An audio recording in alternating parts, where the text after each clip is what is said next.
Hi, everybody. Welcome to my channel. I'm Ashley, And I'm Janine. and this is Deep Deep Dive Dive Friday. Friday! Woohoo! Wow. Well, we got kind of an interesting topic we want to talk about. Mm-hmm. We want to go over the sun and the moon again. Mm-hmm. Take another And quick look yeah, because we did it years yep, ago. we can recap our findings and make sure there's still kind of that's what's going on with the Mm-hmm. sun, that's what's going on with the moon. And maybe have a look at who's in charge, for instance, of the moon. Right? Because when we last looked at it, and I think it was like over a year ago. Oh, yeah, it was a while. Yeah, it looked like there was a fight over the moon. And first of all, we should start with saying the moon seemed to be a non-organic entity Yeah, that was placed in our orbit right, and was left to orbit around the Earth. right. Yeah. Fabricated, but Fabricated, yeah. people were using it for Yeah, it was created. things. Yeah. Uh-huh. And we did get that bad guys invented the moon or created it. So in a way, those stories about the Death Star Kind of true. kind of makes sense, right? So that's kind of what we got. We got that it's been used as a prison. Mm-hmm. There's a lot going on inside, and there's probably deep layers into the moon.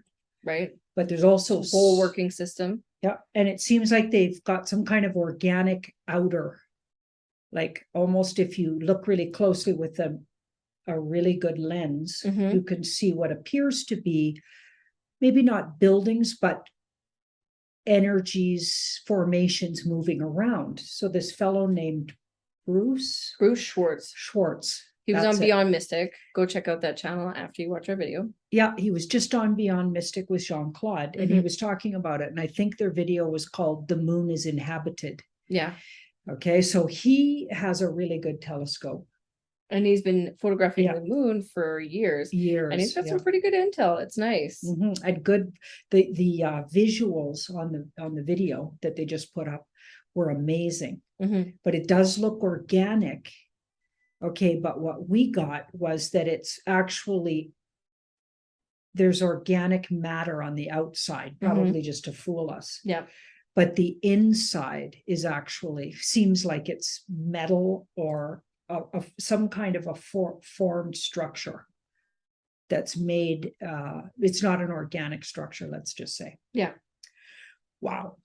Okay, so we want to channel the moon and ask, well, not necessarily channel the moon, because if it's not organic, you can't really channel it. Well, channel the universe. Channel, yeah. See what they want to tell us about what's going on with the moon. Yeah. Catch us up to date. Yeah. Because obviously it's been part of the spiritual war, the moon. So we want to know who's in charge of it and just everything around, catch us up to speed on what's going on there now. And then we want to look at the sun. Yeah. Because the sun is very mysterious. It is. And there was the bunch of photographs. You got one as well of double suns. Yeah. For quite a while there. Yeah. And I think there's still people are still getting photographs every once in a while of two suns setting, two suns rising. And the sunlight quality's changed completely. A lot of people have noticed that it's more, seems to be a different, it's almost a white like the sunlight as opposed to a golden color. Yeah. Yeah, the whole sun rises and sunsets seem to be different. So a lot of people are noticing these things around the world. So has the quality of the sun changed? Is the sun, so we're going to channel from the universe. See what's going to tell us about the sun. Yeah, what's going on with the sun? What is it exactly? Because we didn't really delve into that in that other deep dive. We more focused on the moon. Sure did. So we'll start with channel the universal energy. Tell us about the moon right now. What's going on with it? Okay.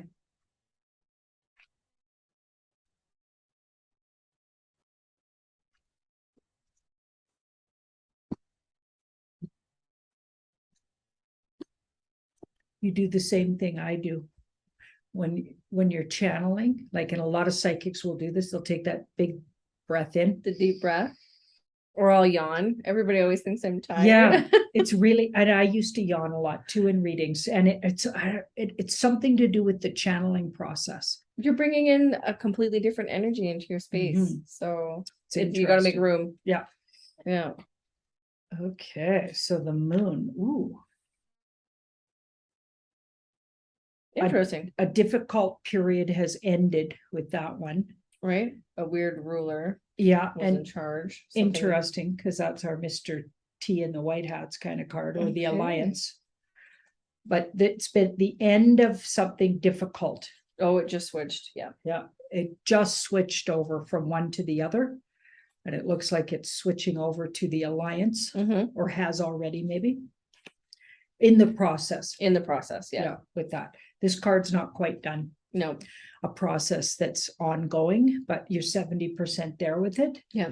So there's been a change of rulership, I guess, of the moon. Direction. Uh-huh. Why they're using it. Uh-huh. Ooh, still changing. It'll change a lot of things in over time once it's been fully in the hands of the Alliance and the White Hats. So it looks like it'll change a lot of things, because that's a slow death of some things. Right. Because we know it rules tides right on now. Earth. Yeah, it seems to be affecting like the tides. Tides go in and out. Seems to have a huge effect on people's emotions, stuff like that. Women's cycles. Water bodies, or bodies of liquid, are heavily influenced by this moon. Yeah. But that looks like it's going to change. Yeah. Things could take longer, like our days and nights could change over time. The amount of sunlight and moonlight could change. Definitely. And our general well-being looks like it, because with that Knight of Cups. Emotionally, we could get a little more grounded or something, fluid or something. Right? It just looks like it's definitely how we react emotionally is going to be changing. To the better of humans. To the better, definitely with the 10. To the better. And surrender. 10. Ooh. Surrender to things are going to be different. So the space between day and night. So days could last longer and nights could last longer. One of the two, right? It might not vary as much during the seasons. You know, we don't get as much sunlight in the winter, right? That might shift. Yeah. Right? We might get more in the winter, which would be nice. Let's pull two more to see if this is, we're going to like the changes or not like the changes. Oh, it's for the better. Oh, definitely. Yep. Once we get used to it, and once people find out the truth about what's been going on and how it was manipulated, and how they used why they manipulate, because there was a reason they manipulated it to affect us emotionally. Like, right, what did you say when we looked at this before? You said something about like your emotions are constantly swinging. Oh, well, because human emotions are constantly rotating per cycle. One with women, kids, men also get a cycle that isn't as very visible, but it's always constant with the shift of daylight and moonlight and the moon, and God knows what else is being influenced. Yeah, and as the phases of the moon go through their phases, you know, as it goes from waxing to waning and waning to waxing, it affects every 2.5 days. The moon's in a different sign in the zodiac. Yeah. So because of that, that's a lot of speed. Your emotions are constantly, so it's hard to get in a flow. A grasp, in a flow. Yeah, and I feel like that's going to change. The flow is going to change. Yeah. I like it. It's going to be to our advantage. Bring it. Wow. Well, let's look at what the universe wants to say about the sun. Let's do it. Yeah. So I've always wondered with the sun, is it an entity as opposed to a planet or an organic? Like I feel it's organic, but we're not 100%. We're going to look at it. Right. Let's see what it is. What the heck is the sun? And it does seem to be, at least certainly with the new sun, really healing. And I've got that a lot lately, that the sun's like, it's almost like there's a celebration around how the sun's come back to its healing ability. So let's see what the universe has to say. Yeah, let's do it.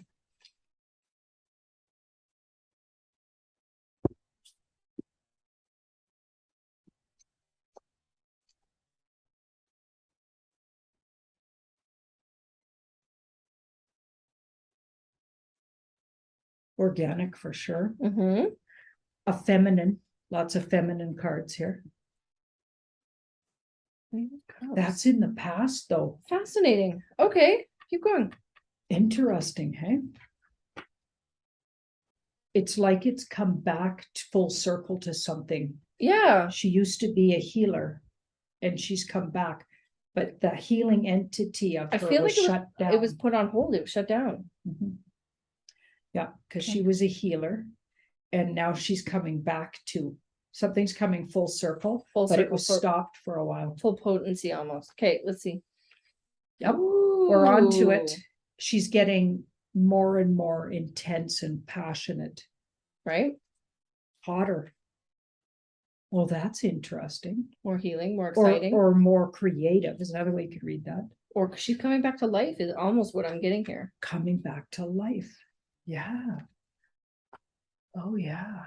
Very interesting. Largely helped by the alliance and the white hat work. Right. Yeah. She was largely like, so I feel like there was a blocking somehow or a putting on hold. It's like they tried to shut down the power, right? It's almost like they're trying to turn off the sun. Yeah, but she's coming back alive again. Yeah, and she has an essence, so it's almost like it's a her own person, her own being, entity. Yeah. And I don't think it'll happen right overnight where she's full. This will take time. Full blast. It's going to take some time. Yeah. I don't even think we could handle, whoops. Oh, my feather wants to talk there. I don't even think we could handle the full potency of the sun. Yeah. I feel a goddess energy with her. Right? Like she's an entity. She's got a little bit more power than I think we've been given information. So it's I'm going to delve into that. Oh my goodness. So she's definitely an entity, an energetic, like spiritual entity, like a goddess or something. Interesting, because as growing up in my spiritual journey, the moon always had way more play. And it almost feels like the sun is. I think we're going to switch around. I think the moon's more masculine energetically, but we've been told it's like the feminine. Yeah, and it's like a machine. And the sun's actually the feminine. Right? We got lots of apparently like feminine cards here. Right? That is really interesting. It's a healing energy, though. It's a definitely creative and healing. And I feel like it has a lot to do with manifesting. Right? Yeah, being able to manifest, and that includes growing, manifesting physical food and physical abundance that'll keep us alive on the earth plane. And I'm not talking about money, because that's just one way that it's been thought about, but there's way better ways, like thinking about just really good weather so you can grow really good food, and having long periods of and really good weather, so you can grow, and like that's abundance. That's definitely abundance. And time to play in the sun. Right, because sun does affect our mood. Seasonal depression is a big thing, so if we got more sunshine, I'd be in. Yeah, this is really exciting, actually. Right? That's kind of exciting. I'm excited to see where this happens. Wow. Cool. Awesome. Well, that was fun. Did not expect that. I didn't expect that either about the sun. Awesome. All right, guys. Thanks for watching. Enjoy your weekend. Bye-bye.